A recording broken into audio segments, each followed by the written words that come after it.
stack, turn this shit up.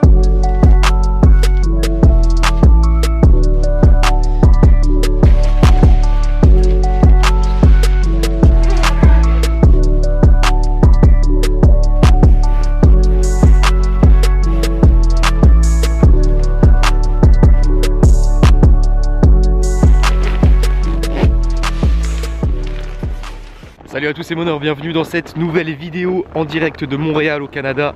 Et aujourd'hui, premier jour de neige, regardez autour. Ça a neigé pas mal dans la nuit je pense. Et franchement ça fait plaisir parce que déjà on ressent beaucoup moins le froid. Là il fait moins 14 degrés comme vous l'avez vu. Mais vraiment par rapport à hier où je suis sorti et il faisait pareil, hein, moins 16, moins 17 je crois. Et il neigeait pas. Et ben là du coup ça va, franchement c'est tranquille. Bon alors le but de cette vidéo ça va être de vous montrer un peu toutes les démarches à faire lorsque vous arrivez en PVT au Canada, puisque je suis arrivé ici il y a 2 jours, hein, 2 jours maintenant, c'est mon 2 jours, c'est mon 3e jour, mais je suis arrivé de nuit le premier jour, donc ça fait que 2 jours. Et du coup je vais commencer mes démarches. Il y a 3 gros trucs à faire on va dire, qui sont déjà là ce que je suis en train d'aller faire, aller demander un numéro d'assurance sociale. Ça c'est le plus important, le premier truc à faire. Ça vous permet de travailler en fait, sans ça vous pouvez même pas travailler, vous pouvez pas ouvrir de compte bancaire. Et du coup ce numéro ça s'obtient dans des genres de bureaux de service. Donc sur le site de l'immigration canadienne, vous pouvez trouver le plus proche de chez vous assez facilement. Je vais vous mettre le lien, où j'ai failli glisser, je vais vous mettre le lien dans la description. Et moi du coup il y en a un à 20 minutes à pied de chez moi, donc voilà, très pratique. Et on va aller chercher ça. Il y a juste besoin d'un passeport, d'une adresse, même si elle est pas, si elle est temporaire ça marche aussi, et du permis de travail qui vous a été délivré dès votre arrivée sur le territoire. J'ai acheté des bottes de neige et j'ai vraiment bien fait parce que ça neige. Donc là avec mes baskets, et j'aurais été un peu dans la merde. Donc je suis bien content de mon achat. Voilà, ça en gros c'est bon quartier, hein, je viens de sortir, j'ai marché à peine 5 minutes depuis mon Airbnb. Je suis pas à Montréal même, je suis à Longueuil pour ceux qui connaissent. C'est un peu on va dire la banlieue de Montréal. Et franchement c'est plutôt sympa, bon un peu galère pour rejoindre le centre, mais je vais rester que 2 semaines par ici donc ça va.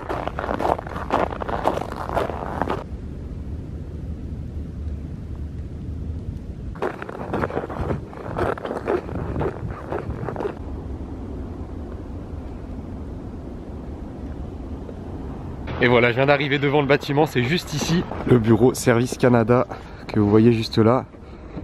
On va voir ce que vaut l'administratif canadien. Normalement, de ce qu'on m'a dit, c'était très bien. On va aller voir ça tout de suite. Et voilà, je viens d'obtenir mon numéro d'assurance sociale. Alors c'était vraiment très simple et très rapide. En fait, je suis arrivé, il y avait un accueil.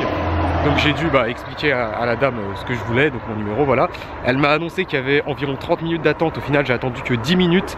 J'ai été reçu dans un petit bureau. On m'a demandé juste d'écrire le nom et prénom de mes 2 parents. On m'a demandé mon adresse, voilà, de présenter mon passeport et mon permis de travail bien sûr. Et on m'a délivré le numéro d'assurance sociale. Le tout, ça a pris même pas 20 minutes, franchement, c'était super efficace. Première étape de fait. J'ai demandé à la dame du bureau là, elle m'a dit qu'il n'y avait pas besoin de revenir à chaque fois que je changeais d'adresse. Parce que j'ai fait un PVT au Japon, pour ceux qui le savent, et il fallait aller dans un bureau à chaque fois qu'on prenait une nouvelle adresse. Du coup c'était super chiant parce que si tu voulais bouger beaucoup, et tu devais tout le temps te retaper un peu d'administratif et tout. Enfin ouais, au final je l'ai pas fait à chaque fois hein, forcément, parce que voilà, j'ai beaucoup trop bougé. Bon normalement j'aurais dû, mais enfin bref, c'est pas le sujet. Et du coup là elle m'a dit que non, il n'y avait aucun souci, que j'avais pas besoin de revenir dans un bureau durant toute la durée de mon PVT, en fait durant les 2 ans, même si je changeais d'adresse.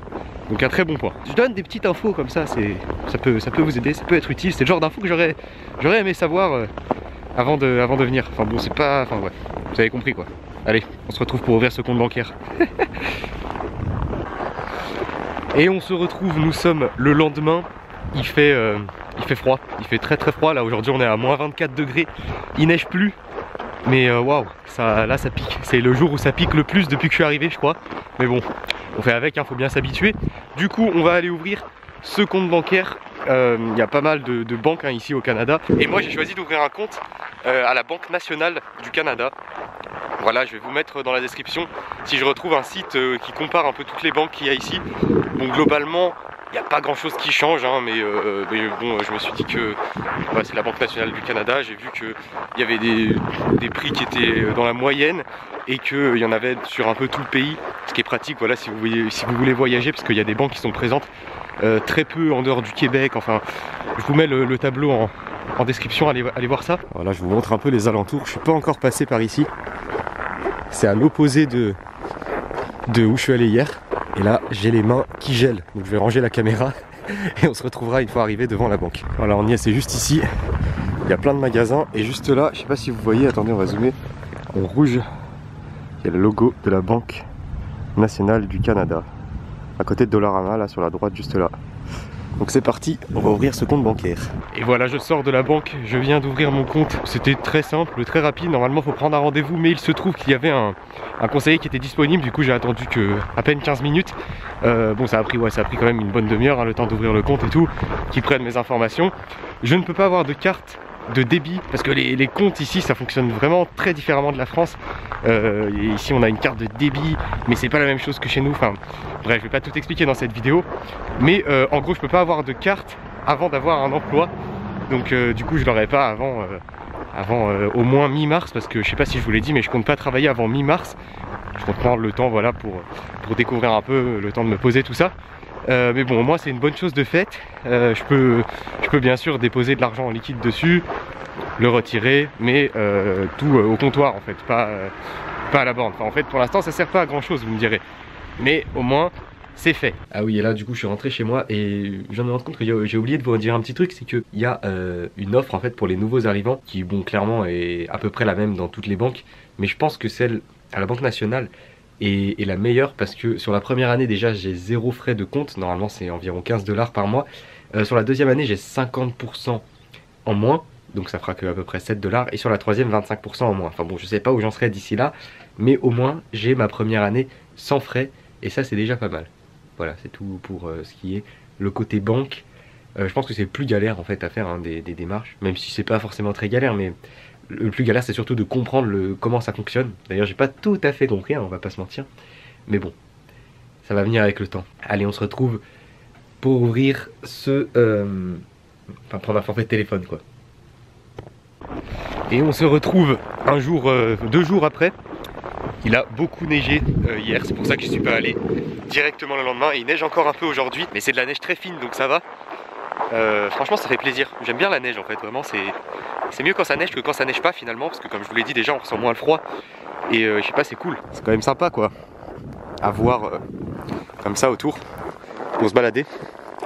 Moi j'aime beaucoup, là il fait à peu près moins 17, moins 18 degrés je crois, comparé au moins 24 de la dernière fois. J'ai l'impression qu'il fait chaud, bon c'est pas le cas mais enfin ça va quoi, on est à l'aise, hein, on va dire, on commence à s'habituer.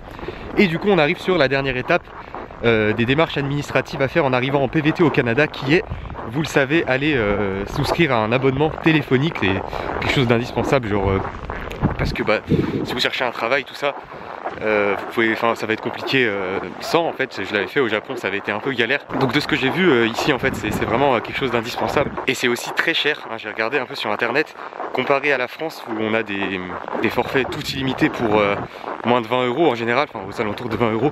Ici on est plus sur du 30-40 $, donc ce qui fait à peu près 25-30 €, mais pas tout illimité, avec internet, et avec internet au giga en fait. Bah du coup bah, ça peut vite monter très cher si vous dépassez votre forfait. Et du coup il y a un endroit où je peux souscrire à un forfait qui est à peu près 15 minutes de chez moi, et c'est là qu'on se dirige.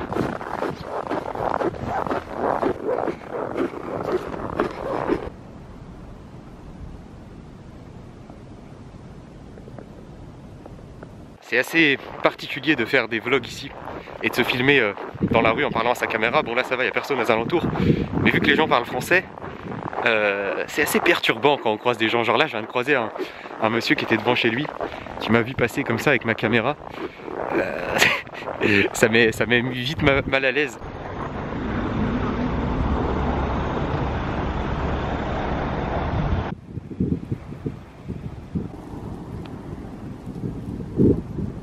Ça a commencé à neiger hier matin. Dans la journée, c'est tombé une quantité de neige. C'est assez impressionnant. Et j'ai extrêmement froid aux mains aussi, parce que j'ai que des petits gants comme ça. Parce que j'aime pas les gros gants, étant donné que j'utilise beaucoup mon GPS. Ces gants là sont tactiles, enfin ont des bouts de doigts tactiles. Donc c'est beaucoup plus pratique. Sinon je devrais enlever le gant à chaque fois. Mais par contre ça tient beaucoup moins chaud. Et je vous avoue qu'en 5 minutes, Mes mains sont déjà tout à fait gelées, donc on va se dépêcher.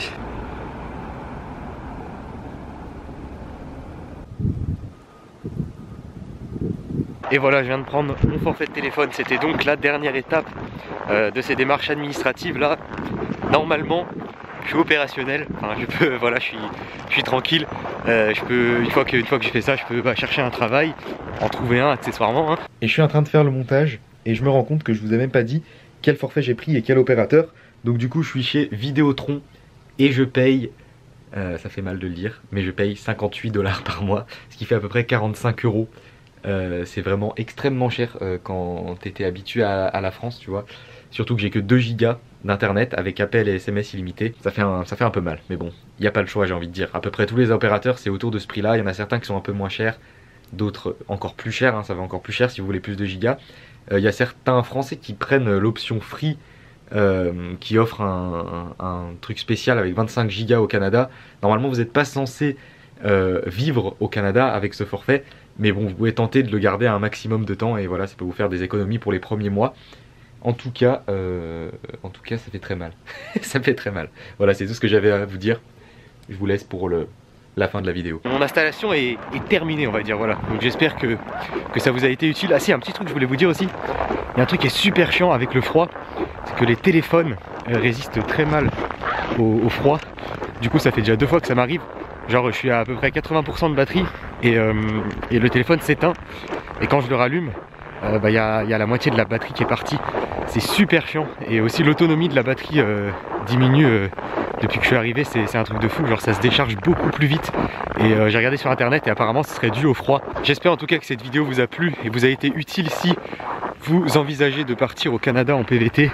Vous voyez que franchement les démarches sont pas du tout compliqué à effectuer, surtout qu'en plus ici ils parlent français, hein, donc clairement c'est vraiment très simple et voilà, bon, j'aurais très bien pu vous faire une vidéo après avoir fait les démarches, posé chez moi en train de vous parler en facecam à l'intérieur, mais je trouvais ça sympa de vous montrer vraiment pile en même temps que je fais les démarches, quoi, de montrer vraiment comment ça se passe en vrai, on va dire, voilà, avec les conditions climatiques qui vont avec, comme vous voyez autour de moi. Si ça vous a plu, je vous invite donc à mettre un pouce bleu, à vous abonner à la chaîne et je vous dis à très bientôt pour de prochaines vidéos au Canada et on se quitte sur ce beau manteau de neige dans ce parc.